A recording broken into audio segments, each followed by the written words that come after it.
Morning time stories. కొత్త కోడలి కాపురం 3 రెండో భాగంలో రాజు సీతారా అన్నా వదినని పిలుస్తాడు. ఆ తర్వాత ఏం జరిగిందో ఇప్పుడు చూద్దాం. సీతారా అన్నా వదిన చాలా కంగారుగా ఇవాళ ఇల్లు చేరుకున్న తర్వాత, ఏం జరిగింది? ఎందుకంత హడావిడిగా రమ్మన్నారు బావగారు? నా నోటితో నేను చెప్పలేను. ఏం జరిగిందా? మీ చెల్లెల్ని అడగండి. సీతారా అన్నా వదిన చాలా కంగారుగా ఏం జరిగిందమ్మా అని అడుగుతారు. ఆ మాటలు విని తను జరిగిన విషయమంతా చెప్తుంది. దానిని విన్న వాళ్ళు ఎవరు నిజం చెప్తున్నారు, ఎవరు అబద్ధం చెప్తున్నారో అర్థం కాక నిలబడిపోతారు. నిజ నిజాలేంటో నేను ఇప్పుడే తెలుస్తాను, ఒక్క నిమిషం ఆగండి అంటూ సితారా అత్తగారిని ఆ చిలుక ఎదురుగా నిలబడమని చెప్తారు. ఆమె అక్కడ నిలబడిన తర్వాత, తను సితారా, నిన్ను ఎవరిక్కడికి తీసుకొచ్చారు? సితారా ఏం చేసింది? నన్నిక్కడికి రమేష్ తీసుకొచ్చినందుకు సితారా రమేష్కి ముద్దు పెట్టింది అని అంటుంది. ఆ మాట వినగానే మైనా, ఇప్పుడు అర్థమైందా? మీ అమ్మగారిని చూసి సితారాకు ఏదైతే చెప్పిందో మీ అమ్మ వైపు చూసి కూడా అదే చెప్తుంది. అంటే దీనికి ఎవరో కావాలని ఇలాంటి మాట్లాడమని బాగా ట్రైనింగ్ ఇచ్చారు. ఆ మాట వినగానే వాళ్ళు చాలా కంగారు పడుతూ ఉంటారు. అప్పుడు సితారా, ఇంకెవరు ఇలా చేస్తారు? నా ఆడపడిచే ఇలా ట్రైనింగ్ ఇచ్చింది. ఆరావలినే ఇదంతా చేస్తుంది. నన్ను ఇక్కడ ఉంచడం తనకి ఇష్టం లేదనుకుంటా, అందుకే ఇదంతా చేసింది అని పెద్ద పెద్దగా అరవడంతో వాళ్ళు ఏం మాట్లాడకుండా ఉంటారు. అప్పుడు రాజు తల్లి, క్షమించండి బాబు, ఇలా అవుతుందని అస్సలు అనుకోలేదు. నా కూతురు ఇలా చేస్తుందని నేను కలలో కూడా ఊహించలేదు. అప్పుడు సీనయ్య, మా అమ్మాయిని మేము మా ఇంటికి తీసుకెళ్ళిపోతాము. నాకు పూర్తిగా అర్థమైంది. ఈ పెళ్లి మీరు కావాలనే పగతో చేసుకున్నారు, ప్రేమతో ఏం చేసుకోలేదు. నా చెల్లెలు నా ఇంట్లోనే ఉంటుంది. తనకి నేను మరో పెళ్లి చేస్తాను. ఈ నరకంలో ఇలా మాటలు పడుతూ తననిక్కడ అస్సలుంచను. పదమ్మా వెళ్దాం అని అంటాడు. ఆ మాటలకి సితారా ఏడుస్తూ, అన్నయ్య, నేను ఎక్కడికి రాను. దయచేసి మీరిక్కడి నుంచి వెళ్ళిపోండి. కష్టమో నష్టమో స్వర్గమో నరకమో నేను ఇక్కడే ఉంటాను. దయచేసి మీరు వెళ్ళిపోండి అని ఏడవడంతో వాళ్ళు ఏం మాట్లాడకుండా సీనయ్య వెళ్తూ వెళ్తూ, నేను మీ అందరికి ఒక మాట చెప్తున్నాను. తనకేమన్నైతే ఇక్కడ ఎవరు కూడా బ్రతకరు. అందర్నీ చంపి నేను జైలుకెళ్ళిపోతాను అని కోపంగా అక్కడ్నుంచి మైనని తీసుకుని వెళ్ళిపోతాడు. వాళ్ళలా వెళ్ళిపోయిన తర్వాత అత్తగారు కోడలితో క్షమించమ్మా అని అక్కడి నుంచి వెళ్ళిపోతుంది. ఆమె వెళ్ళిపోయిన తర్వాత సితారా, నన్ను మీరు పగతోనే పెళ్లి చేసుకున్నారా? నిజం చెప్పండి. మా అన్నయ్యకి మీకు మధ్య ఏం జరిగింది చెప్తారా లేదా? అందుకతను ఏం మాట్లాడకుండా ఉంటాడు. అప్పుడు సితారా, నేను బావిలో దూకి చచ్చిపోతాను. నిజం చెప్పండి. నాకేమన్నా అయితే మీరు బ్రతకరు. నిజమేంటో నాకు ఈరోజు తెలియాలి అని గట్టిగా అడగడంతో రాజు సరే చెప్తాను అని ఏదో చెప్పడం మొదలు పెడతాడు. Flash back. కొన్ని నెలల క్రితం మీ అన్నయ్య నేను కలిసి వ్యాపారం మొదలుపెట్టాము. మీ అన్నయ్య దగ్గరుండి వ్యాపారం మొత్తం చూసుకుంటున్నాడు. నేను వేరే పనుల మీద తిరుగుతూ ఉన్నాను. ఆ సమయంలో నువ్వు నా మీద వ్యాపారమంతా వదిలేసి వెళ్ళిపోతున్నావు. నేనొక్కడిని వ్యాపారం చేయలేకపోతున్నాను. నువ్వు కూడా ఇక్కడ ఉన్నావంటే ఒకరికొకరు మనం సాయం చేసుకోవచ్చు. ఈ వ్యాపారం ఒకటే కాదు కదా, నాకు చాలా పనులుంటాయి. నేను కూడా చూసుకోవాలి కదా అన్ని పనులు. ఇలా అయితే ఎలా చెప్పు? ఇద్దరం కలిసి వ్యాపారం మొదలుపెట్టినప్పుడు ఇద్దరం దగ్గరుండి చూసుకోవాలి. ఆ మాటకు నాకు కోపం వచ్చింది. నాకు కుదరదు అని చెప్పి అక్కడ్నుంచి వెళ్ళిపోయాను.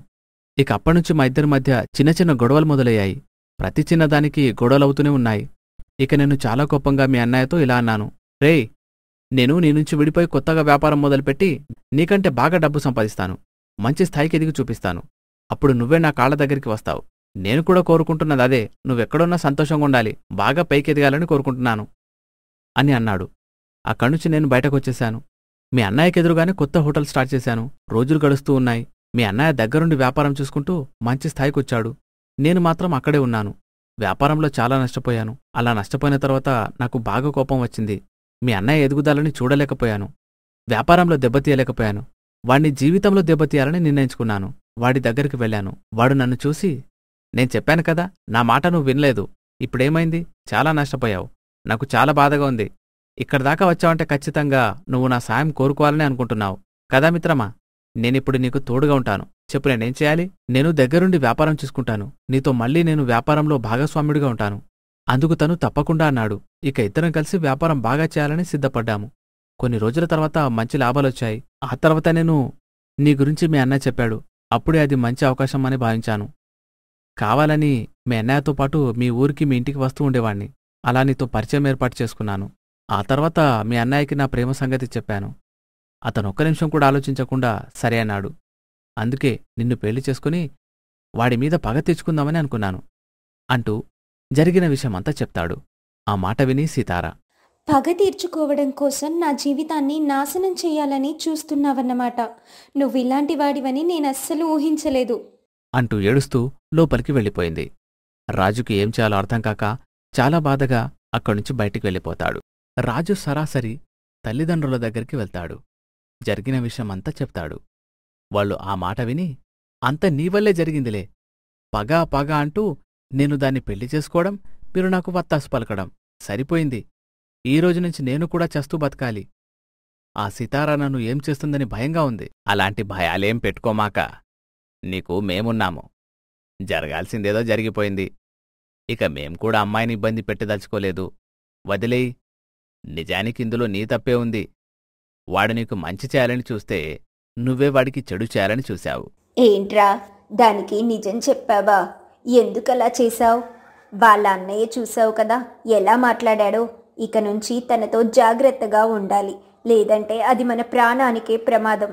అందుకే నేను చెప్పాను, మన వాళ్ళల్లోనే పెళ్లి చేసుకుందాం, బయట వాళ్ళల్లో చేసుకోవద్దు అని. ఇప్పుడేం జరిగిందో చూశావుగా. ఆ మాటలకి రాజు ఏం మాట్లాడకుండా ఉంటాడు. రాజు తన మనసులో బాధపడుతూ తన ఇంటికి చేరుకుంటాడు. తన ఇంటికి వెళ్ళి సితారా ఏం చేస్తుందని చూస్తాడు. సితారా ఏం మాట్లాడకుండా తన పని తను చేసుకుని పడుకుంటుంది. అతను ఆమెతో మాట్లాడే ప్రయత్నం చేస్తున్న సమయంలో, దయచేసి మీరు నాతో మాట్లాడొద్దు. మీరు పగ సాధించడానికే కదా నన్ను పెళ్లి చేసుకున్నారు. మీరు ఆ పగతోనే ఉండండి, ప్రేమగా మారాలని చూడకండి. ఎందుకంటే పగతో ఉన్నవాడు ఎప్పటికీ ప్రేమించలేడు. వాడి మనసులో పగే ఉంటుంది, ప్రేమ ఎప్పటికీ రాదు. ప్రేమ చూపించినా అది కపటమైన ప్రేమే అవుతుంది. సితారా, నేనేం మాట్లాడాలో నాకు అర్థం కావడం లేదు. ఈరోజు జరిగిన సంఘటనతో నాకు చాలా బాధ కలిగింది. నువ్వు ఏడుస్తూ ఉండడంతో నాకు తెలియని బాధ వచ్చింది. నేను నిజంగా మారిపోయాను. ఇక మీదట అలా ఉండదు. మన జీవితం చాలా బాగుంటుంది అని అంటాడు. ఆ మాటలు విని పెద్దగా నవ్వుతూ సితారా, అబద్ధాన్ని ఎంత తీయగా చెప్తున్నారో. నేను ఎప్పటికీ మిమ్మల్ని నమ్మను. ఒకవేళ మీరు నిజంగా మారితే అది నా మనసుకు అనిపిస్తే ఖచ్చితంగా నేను కూడా మారి మీతో ప్రేమగా ఉంటాను. అప్పటిదాకా మీరు నాతో మాట్లాడకండి, నేను మీతో మాట్లాడను అని అంటుంది.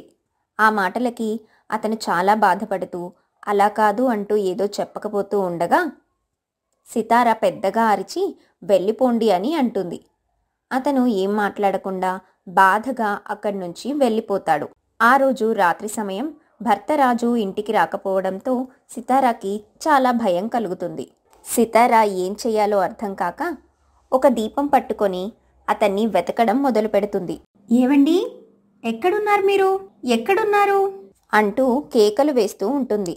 అతను ఎక్కడా కనిపించకపోవడంతో భయంతో అత్తగారి ఇంటికి వెళ్తుంది. అత్తయ్య, తలుపు తీయండి, నేను సితారాని వచ్చాను అని పిలవడంతో ఆమె బయటకు వస్తుంది.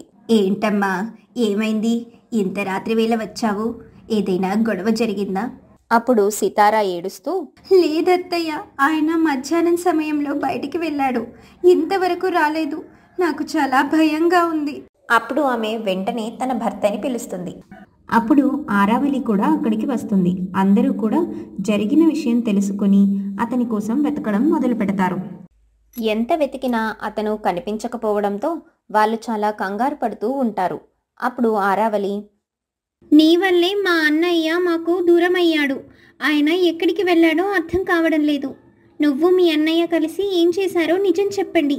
సితారా ఏడుస్తూ, ఎందుకు ప్రతి చిన్నదానికి నన్నే తప్పు పడుతున్నావు? కొంచెమైనా బుద్ధుండాలి. నా భర్త నన్ను ప్రేమించకపోయినా నేను నా భర్తని ప్రేమిస్తున్నాను. అది ఆలోచించి మాట్లాడు. ఇంతలో అత్తగారు, ఆరావళి, సితారా ఎలాంటిదో నాకు పూర్తిగా తెలుసు. నువ్వూరికే తనని మాటలనొద్దు.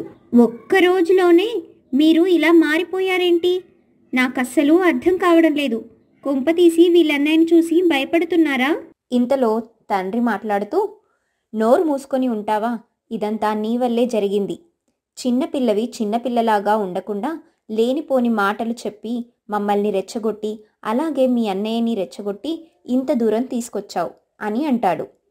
ఆమె కూడా తండ్రి అని చూడకుండా గొడవ పడుతూ ఉంటుంది. అదంతా చూసి సితారా కోపంగా, మీలో మీరు తర్వాత గొడవ పడండి, నా భర్త ఎక్కడికి వెళ్ళాడో అది చూడండి, మీకు దండం పెడతాను, దయచేసి గొడవలు ఆపండి అని అంటుంది. వాళ్ళు ఆమెకి సర్ది చెప్పి అతని కోసం వెతకడం మొదలు పెడతారు. తను కూడా అతని కోసం వెతుకుతూ ఉంటుంది. ఎంత వెతికినా రాజు కనిపించడు. అసలు రాజు ఎక్కడికి వెళ్ళాడు, రాజుకి ఏం జరిగింది అనేది తరువాయి భాగంలో చూద్దాం.